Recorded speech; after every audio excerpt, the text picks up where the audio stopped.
Coming up on This Week Next Week, the team speaks to leading apprentice jockey Braith Nock as we reflect on his winning double at Hawkesbury. Plus, we take a look at Saturday's standalone meeting at Gosford.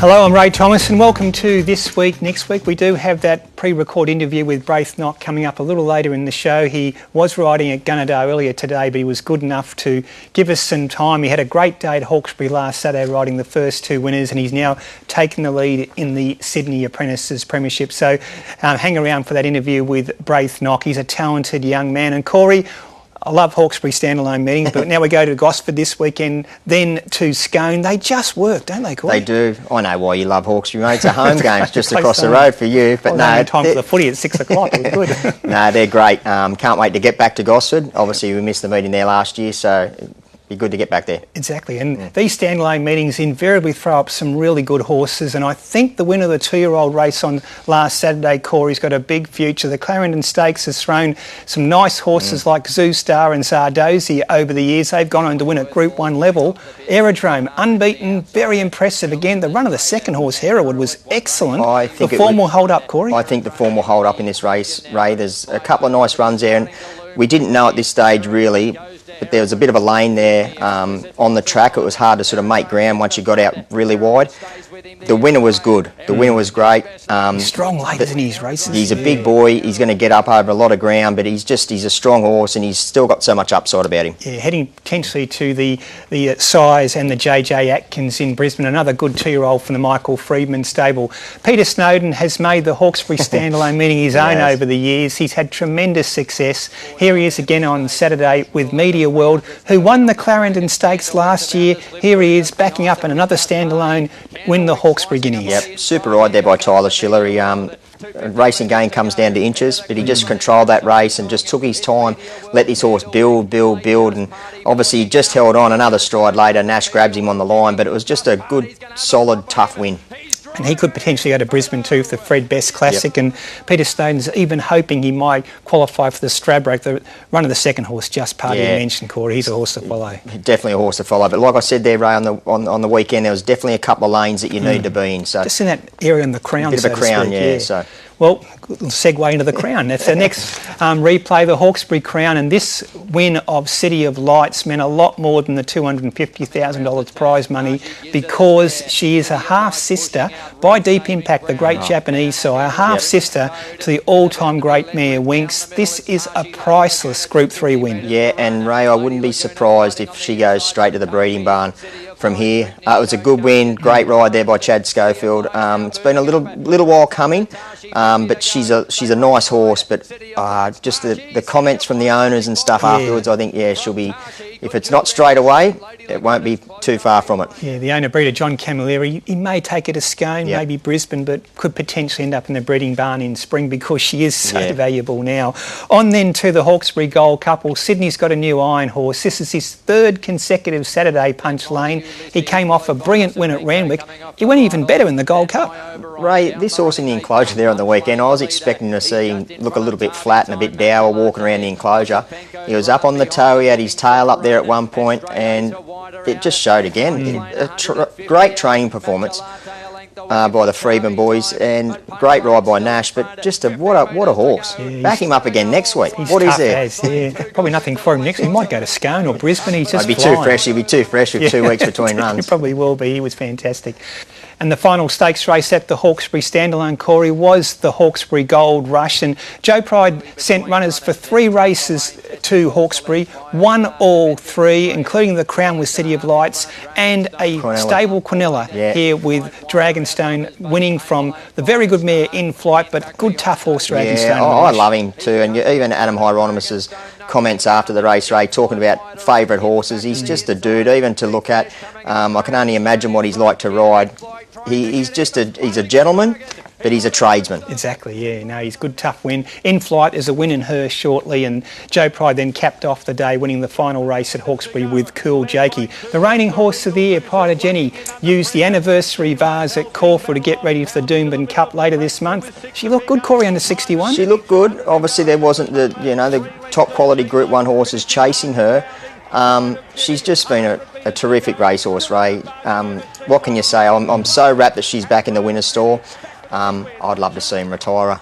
Yeah, well, maybe she might after Doomben Cup. Yeah, I think there's another Group 1 in her. Yeah, she's been so good for racing, and it was great to see her back. Yeah, because you know, a horse that red lines like that every time she steps out, you know, it's got to give some time. But yeah, good to see her back. Well, at Hawkesbury last Saturday, the applause broke out on the home team. It looked like she was going to win, and it was fantastic. Here's the Group 1 South Australian Derby, and a filly feminile by Done Deal. Too good for the boys. Fillies are cleaning up with these derbies. Yeah, no, she was a terrific win there. Terry Henderson, the owners. Yeah, I thought Statuario about here, the grey, the favourite might get her, but she dug deep for me. Yeah, no, she did. She was strong through the line. But yeah, just another terrific win there on the weekend. Exactly. Over the weekend in the Northern Hemisphere, Godolphin had an incredible run of success. Here's the English 2000 Guineas with Ruling Court, who's by Justify. He wins at Newmarket. Very talented colt, and just the start of a tremendous weekend for Godolphin. An absolute blinder of a weekend for Godolphin. Obviously, there's been a lot of talk about Godolphin over the last couple of weeks, but yeah, what a weekend. Yeah, that was Charlie Appleby, the trainer of Ruling Court. He also won the English 1000 Guineas, but over in America, Godolphin won the Kentucky Oaks, and then the following day on a very wet Churchill Downs, finally Sheikh Mohammed gets his Kentucky Derby with Sovereignty. Yeah, all the pieces are in the puzzle now, Ray, for those Godolphin Blue. What a stable they've been over the last 20 years, just winning races left, right and centre. That would have been very, very satisfying for Sheikh Mohammed there on the weekend. Ever been to a Kentucky Derby? No, but I'd love to go. It's a bucket list thing for me. I watch it every year, obviously.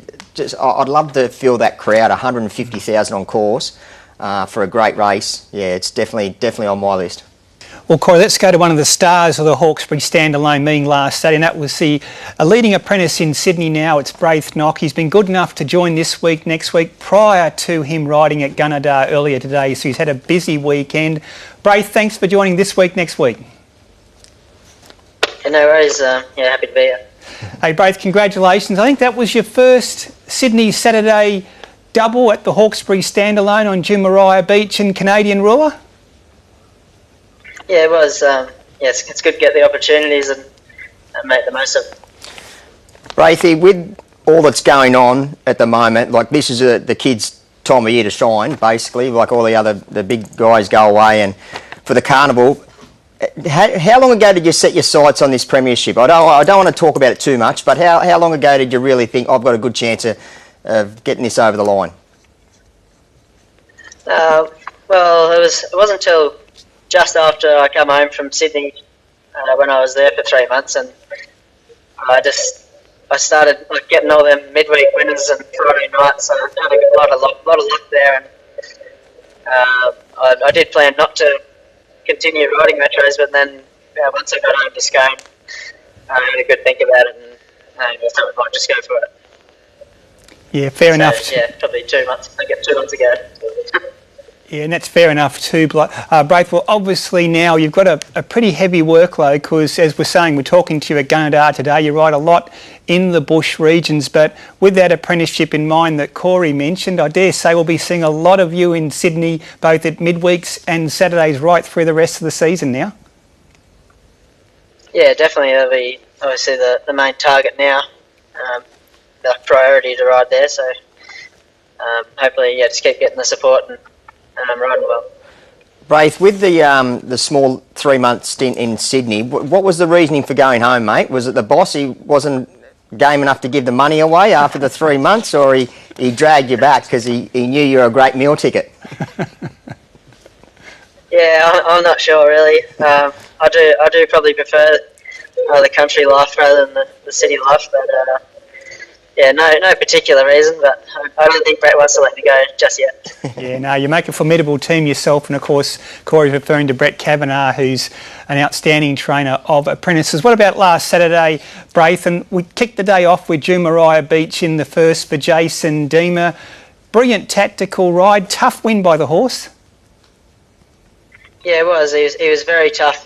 He just switches off early, and then you don't really know what he's got until you give him a click up, but he responded really well. But I probably got him into a bit of a sticky spot there, but he was deep enough to go on with it late.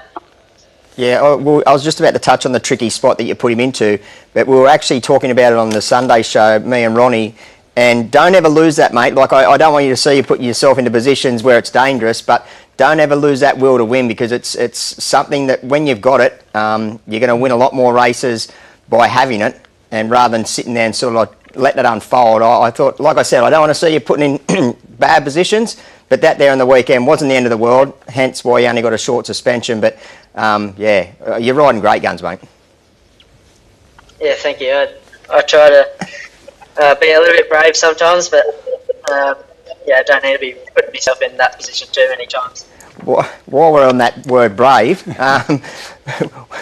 like what you used to do, for all the viewers that don't know, like the bull riding, like take us through a couple of moments, like when you sit down on them, you know. That's brave. Mate, it's massive. Like you sit on a beast like that, and you know, the feeling that they give you when you sit on their backs. Can you talk us through it a little bit? Yeah, it's obviously if you're not doing it at all and then go straight to it, you'd probably be a bit frightened. But once I sort of build up through the grades, and yeah, it's just an incredible feeling getting on an animal, and they're so tense in there. And, yeah, just the feeling of them blowing up an egg is just unreal. But it's a bit of an addiction too, like the adrenaline. Yeah, it's hard. It's a hard feeling to beat. Yeah. You're probably too busy now, Braith, but you get much chance to go back to that first love, bull riding?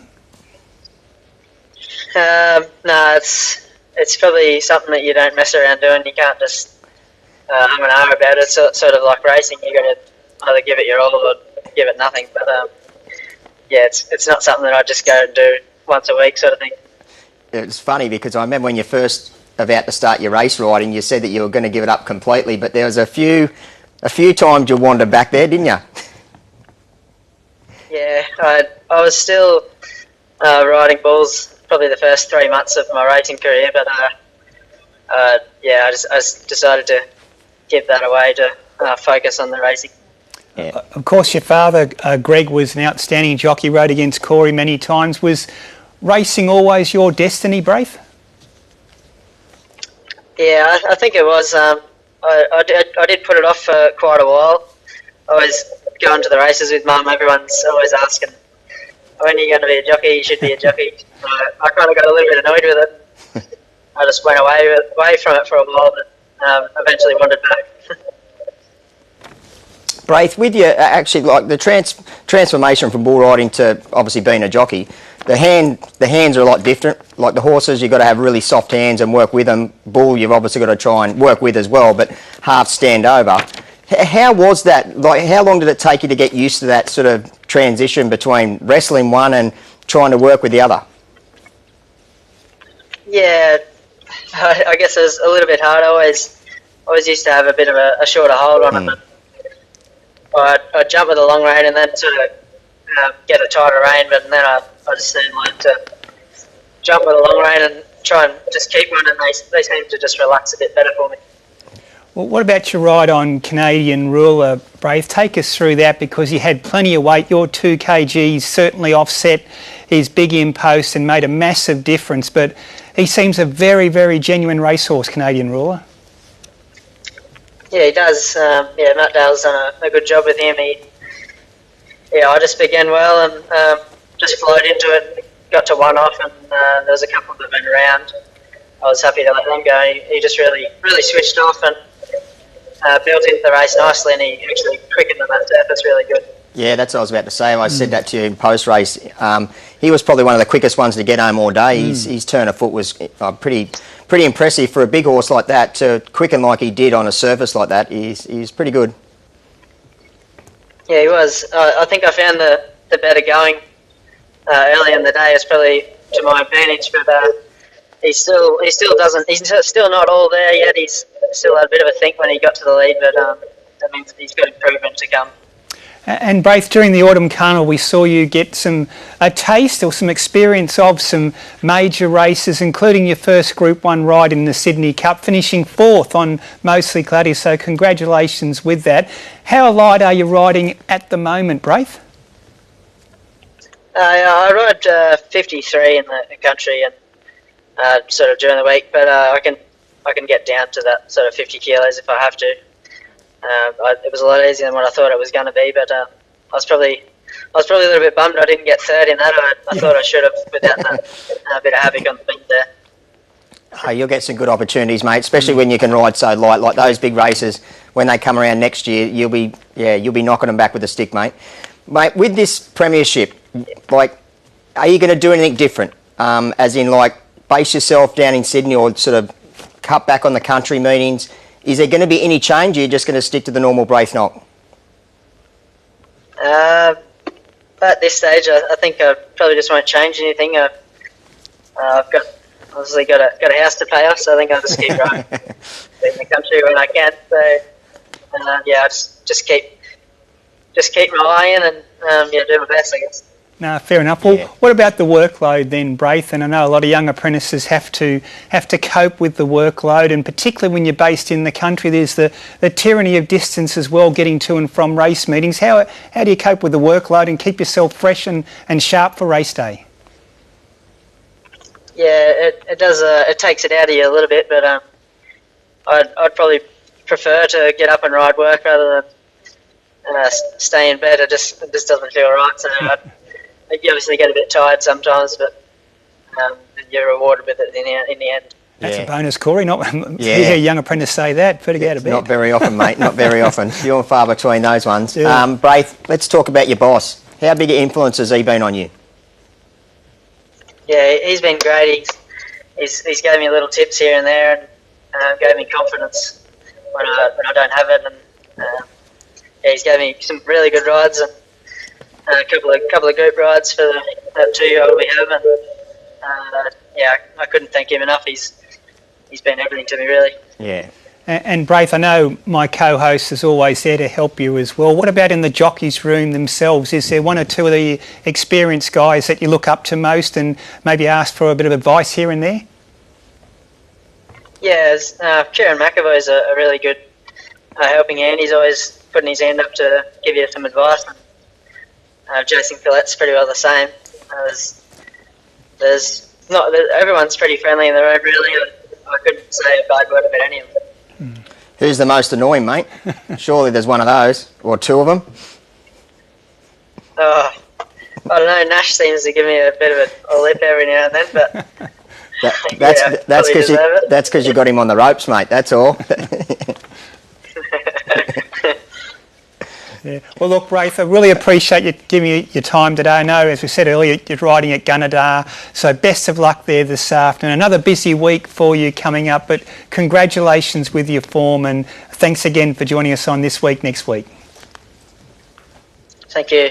Thanks, guys. Good on you, Braith. There's Braith Nock, and I know he was a young man, Corey, that you mentioned to me probably 2.5 years ago before he was really well known. You said this kid will be a star. Yeah, well, when I was working for Racing New South Wales as the head coach, it wasn't hard to pick him out of the kids. He obviously had that experience, obviously bull riding and horses and stuff like that. But he's just supernatural. His balance is great, and he was always a standout. Yeah, exactly. Yeah. And he's riding up a song. I think he's ridden 82 winners. Yeah, he's flying all over Australia this year. So he's had a great season so far. Yeah, he's going great guns. He's a good kid. Like he's very well mannered, and he loves his fishing, and he's just a casual, and you've seen him. He's an absolute worker. Like he dragged you out in the boat, yeah? Yeah, dragged us out in the boat, and we done a little bit of an interview. It's hard to get let me tell you, he's talking a lot better now than what he did when he first started. You're lucky to get 3 words out of him when he started, but.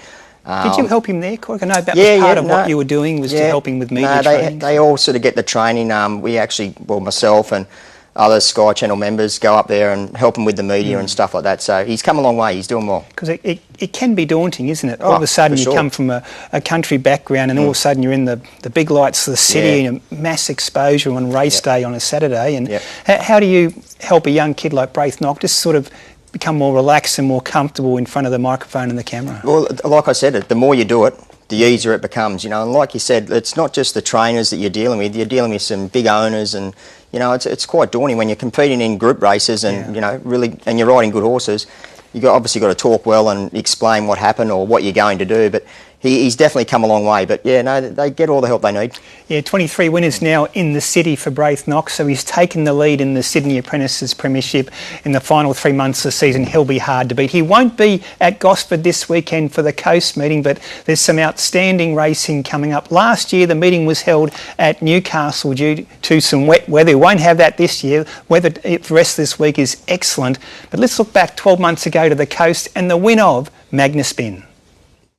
They've got 300 metres to go. A Noah Star 2 in front. Magnaspin. Williamsburg running well. Tavi Time labouring a little bit. Don't know if you want to be on the favourite. A Noah Star 2 lengths clear from Williamsburg. Magnaspin. Tavi Time still battling. Williamsburg moved up now. Williamsburg takes the lead from a Noah Star and Magnaspin. Williamsburg. Magnaspin's kicking back.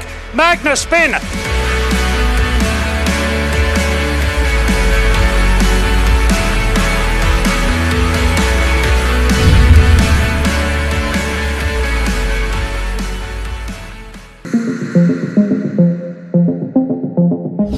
Semi on a narrow leader. It's just in front of Grand Impact and Diamond Diesel trying to stick on, but Semyon ups the ante now. And race 2, 3 lengths clear from Tarshia Stero and down the outside of Stadio Mestea. Semyon's going to lead from barrier to box in the takeover target. Beat Tarshi.